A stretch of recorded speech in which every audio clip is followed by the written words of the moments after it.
Patriarcas e Profetas. Capítulo 63. Davi e Golias. Quando o rei Saul compreendeu que havia sido rejeitado por Deus, e quando sentiu a força das palavras de acusação que tinham sido dirigidas a ele pelo profeta, encheu-se de amargurada rebelião e desespero. Não era o verdadeiro arrependimento que curvava a cabeça orgulhosa do rei. Ele não tinha uma percepção clara do caráter ofensivo de seu pecado, e não se entregou ao trabalho de reformar sua vida, mas preocupava-se com o que julgava ser uma injustiça de Deus, despojando-o do trono de Israel e tirando de sua posteridade a sucessão. Estava sempre preocupado, antevendo a ruína que havia sido acarretada sobre sua casa.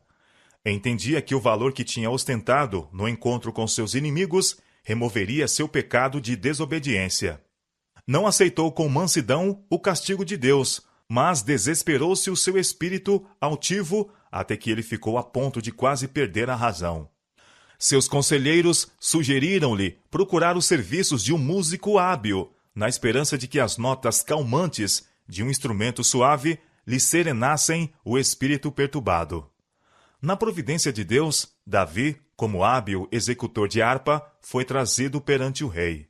Seus acordes sublimes e de inspiração celestial tiveram o desejado efeito. A acalentada melancolia, que semelhante a uma nuvem negra se fixara no espírito de Saul, desapareceu como por encanto. Quando seus serviços não eram exigidos na corte de Saul, Davi voltava aos seus rebanhos entre as colinas e continuava a manter sua simplicidade de espírito e maneiras. Quando quer que fosse necessário, era novamente chamado para servir perante o rei, a fim de suavizar a mente do conturbado monarca até que o espírito mau se afastasse dele. Mas, embora Saul experimentasse seu deleite na presença de Davi e pela música, o jovem pastor ia da casa do rei aos campos e colinas de suas pastagens, com uma sensação de alívio e alegria. Davi crescia no favor de Deus e dos homens. Ele tinha sido instruído no caminho do Senhor e agora depusera o seu coração a fazer a vontade de Deus mais amplamente do que nunca. Tinha novos assuntos para meditação. Estivera na corte do rei e vira a responsabilidade da realeza. Descobrira algumas das tentações que assediavam a alma de Saul e penetrava alguns dos mistérios no caráter e trato do primeiro rei de Israel. Vira a glória da realeza ensombrada pela escura nuvem da tristeza e compreendeu que a casa de Saul, em sua vida particular, estava longe de ser feliz. Todas estas coisas serviam para trazer pensamentos inquietadores àquele que fora ungido para ser rei de Israel. Mas, quando se achava absorto em profunda meditação e perseguido por pensamentos de ansiedade, volvia sua harpa e arrancava acordes que elevavam seu espírito ao autor de todo o bem, e dissipavam-se as negras nuvens que pareciam obscurecer o horizonte do futuro. Deus estava a ensinar a Davi lições de confiança. Assim como Moisés foi preparado para o seu trabalho, assim o Senhor estava habilitando o filho de Jessé a tornar-se o guia de seu povo escolhido. Em seu vigilante cuidado pelos seus rebanhos, estava a adquirir uma apreciação dos cuidados que o grande pastor tem pelas ovelhas de seu pasto. As solitárias colinas e barrancos bravios, onde vagueava Davi com seus rebanhos, eram o esconderijo de feras rapinantes. Frequentemente, o leão dos matagais, ao lado do Jordão, ou o urso saindo de seu covil, entre as colinas, vinham ferozes e famintos atacar os rebanhos. Segundo o costume de seu tempo, Davi estava armado apenas com sua funda e com um cajado de pastor. Contudo, cedo deu ele provas de sua força e coragem ao proteger o que se achava sob sua guarda. Depois de descrever estes encontros, ele disse: "E vinha um leão e um urso, e tomava uma ovelha do rebanho, e eu saí após ele, e o feri, e livrei-a da sua boca. E levantando-se ele contra mim, lancei-lhe mão da barba, e o feri e o matei." 1 Samuel capítulo 17, versos 34 e 35. Sua experiência nestas coisas provou o coração de Davi e desenvolveu nele coragem, fortidão e fé. Mesmo antes que fosse chamado à corte de Saul, Davi se havia distinguido por ações de valor. O oficial que o levou ao conhecimento do rei declarou ser ele valente e animoso, e homem de guerra, e sisudo em palavras, e disse: O Senhor é com ele. 1 Samuel capítulo 16, verso 18. Quando Israel declarou guerra contra os filisteus, 3 dos filhos de Jessé tomaram parte no exército sob o comando de Saul. Davi, porém, ficou em casa. Depois de algum tempo, entretanto, o arraial de Saul. Por determinação de seu pai, devia levar uma mensagem e um presente a seus filhos mais velhos, e saber se ainda estavam livres de perigo e em saúde. Mas, sem que Jessé o soubesse, o jovem pastor tinha sido incumbido de uma missão mais alta. Os exércitos de Israel estavam em perigo, e por um anjo fora determinado a Davi salvar o seu povo. Aproximando-se Davi do exército, ouviu o ruído de uma comoção, como se uma luta estivesse prestes a ter início. E o arraial saía em ordem de batalha, e os gritos chamavam a peleja. Israel e os filisteus tomaram posições, exército contra exército. Davi correu para o exército, chegou-se e saudou seus irmãos. Enquanto estava a conversar com eles, Golias, o campeão dos filisteus, veio à frente. E com uma linguagem insultante, menosprezou a Israel e desafiou-os a que arranjassem um homem dentre suas fileiras que o quisesse enfrentar em um combate individual. Repetiu o desafio, e quando Davi viu que todo Israel estava cheio de medo e soube que a afronta do filisteu lhe era atirada dia após dia, sem que despertasse um campeão para silenciar o jactancioso, seu espírito se agitou dentro dele. Inflamou-se pelo zelo para preservar a honra do Deus vivo e o crédito de seu povo. O exército de Israel estava abatido, sua coragem faltara. Diziam uns aos outros: Vistes aquele homem que subiu? Pois subiu para afrontar a Israel. Com vergonha e indignação exclamou Davi: Quem é, pois, este incircunciso filisteu para afrontar os exércitos do Deus vivo? Eliabe, o irmão mais velho de Davi, quando ouviu estas palavras, bem compreendeu os sentimentos que agitavam a alma do jovem. Mesmo como pastor, Davi tinha manifestado ousadia, coragem e força, como raramente se vêem. E a visita misteriosa de Samuel à casa de seu pai e sua partida silenciosa haviam despertado na mente dos irmãos suspeitas do objetivo real de sua visita.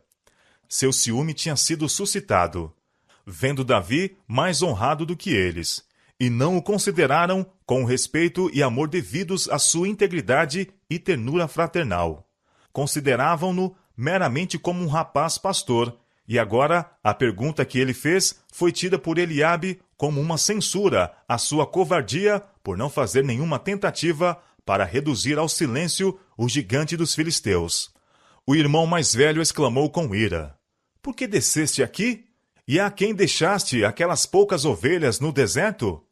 Bem conheço a tua presunção e a maldade de teu coração, que descesse para ver a peleja.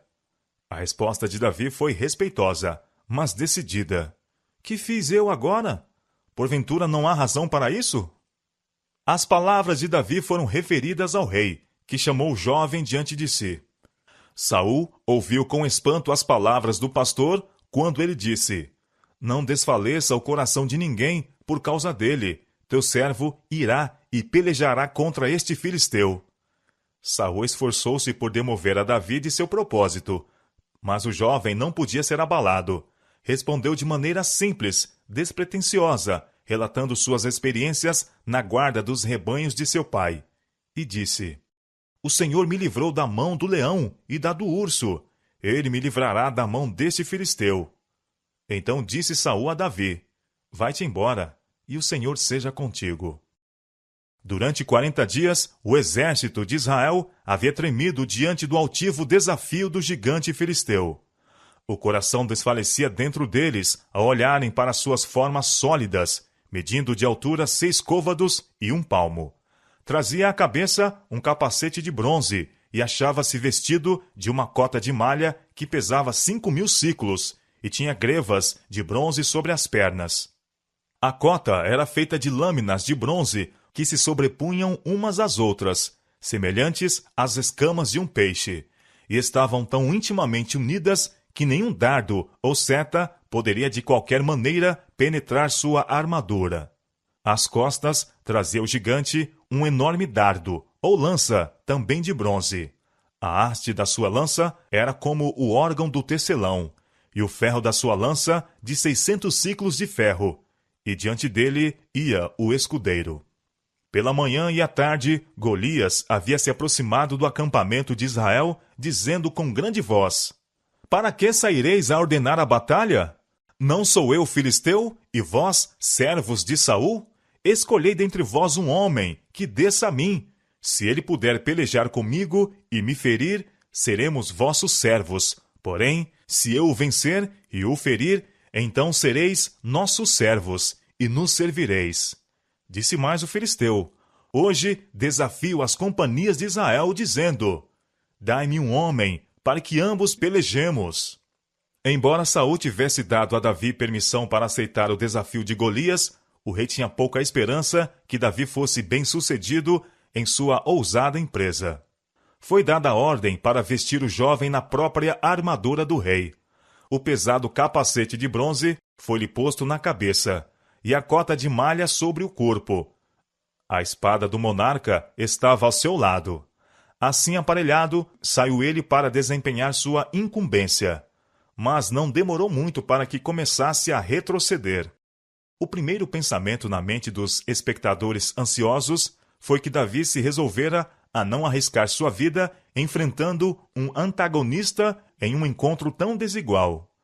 Mas isto estava longe do pensamento do bravo moço. Voltando a Saul, pediu permissão para tirar a pesada armadura, dizendo: Não posso andar com isto, pois nunca a experimentei. Tirou a armadura do rei e, em lugar da mesma, tomou apenas seu cajado com seu alforje de pastor e uma simples funda. Escolhendo 5 pedras lisas do ribeiro, pôs-la no surrão, e com a funda na mão, aproximou-se do filisteu. O gigante deu ousadamente grandes passos para a frente, esperando encontrar o mais poderoso dos guerreiros de Israel. Seu escudeiro ia diante dele, e parecia como se nada lhe pudesse resistir. Ao aproximar-se mais de Davi, não viu senão um rapaz, que se podia dizer menino, pela sua idade. O rosto de Davi era rubro pela saúde, e seu talhe firme. Desprotegido de armadura, mostrava-se exposto.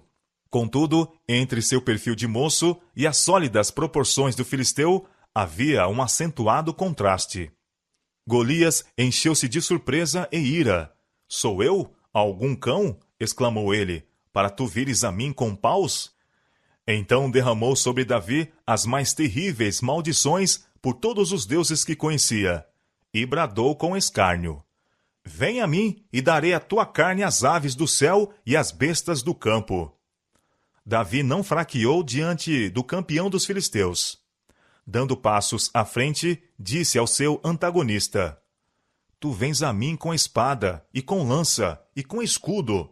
Porém, eu venho a ti em nome do Senhor dos Exércitos, o Deus dos exércitos de Israel, a quem tens afrontado. Hoje mesmo o Senhor te entregará na minha mão, e ferir-te-ei e te tirarei a cabeça. E os corpos do arraial dos filisteus darei hoje mesmo às aves do céu e às bestas da terra. E toda a terra saberá que há Deus em Israel, e saberá toda esta congregação que o Senhor salva, não com espada, nem com lança, porque do Senhor é a guerra, e ele vos entregará na nossa mão. Havia um tom de intrepidez em sua voz, um aspecto de triunfo e regozijo em seu belo rosto. Tal discurso, feito com uma voz clara e melodiosa, repercutiu no ar e foi ouvido distintamente pelos milhares que, arregimentados para a guerra, escutavam. A ira de Golias subiu até ao mais alto ponto. Em sua raiva, empurrou o capacete que lhe protegia a testa e lançou-se para a frente a fim de desforrar-se de seu oponente. O filho de Jessé preparava-se para o seu adversário. E sucedeu que, levantando-se o filisteu e indo encontrar-se com Davi, apressou-se Davi e correu ao combate a encontrar-se com o filisteu. E Davi meteu a mão no alforge, e tomou dali uma pedra, e com a funda lhe atirou, e feriu o filisteu na testa, e a pedra se lhe cravou na testa, e caiu sobre o seu rosto em terra. O espanto estendeu-se pelas fileiras dos dois exércitos. Estavam certos de que Davi seria morto, mas quando a pedra saiu zunindo pelo ar diretamente ao alvo, viram o grande guerreiro tremer, distender as mãos, como se estivesse ferido de súbita cegueira. O gigante vacilou, cambaleou e, qual carvalho ferido, tombou ao chão. Davi não esperou um momento sequer. Saltou sobre o corpo prostrado do filisteu e, com ambas as mãos, apoderou-se da pesada espada de Golias. Um momento antes, o gigante se jactara de que com ela separaria dos ombros a cabeça do jovem e daria seu corpo às aves do céu. Agora foi ela erguida ao ar. Então, a cabeça do fanfarrão rolou desligando-se do tronco, e um brado de exultação subiu do acampamento de Israel. Os filisteus foram tomados de terror, e a confusão que se seguiu teve como resultado uma retirada precipitada. As aclamações dos hebreus triunfantes ecoavam pelos cumes das montanhas e alcançavam os inimigos que fugiam. E eles seguiram os filisteus até chegar ao vale, e até chegar às portas de Ecrom, e caíram os feridos dos filisteus pelo caminho de Saaraim até Gate, e até Ecrom. Então voltaram os filhos de Israel de perseguirem os filisteus, e despojaram os seus arraiais. E Davi tomou a cabeça do filisteu e a trouxe a Jerusalém, porém pôs as armas dele na sua tenda.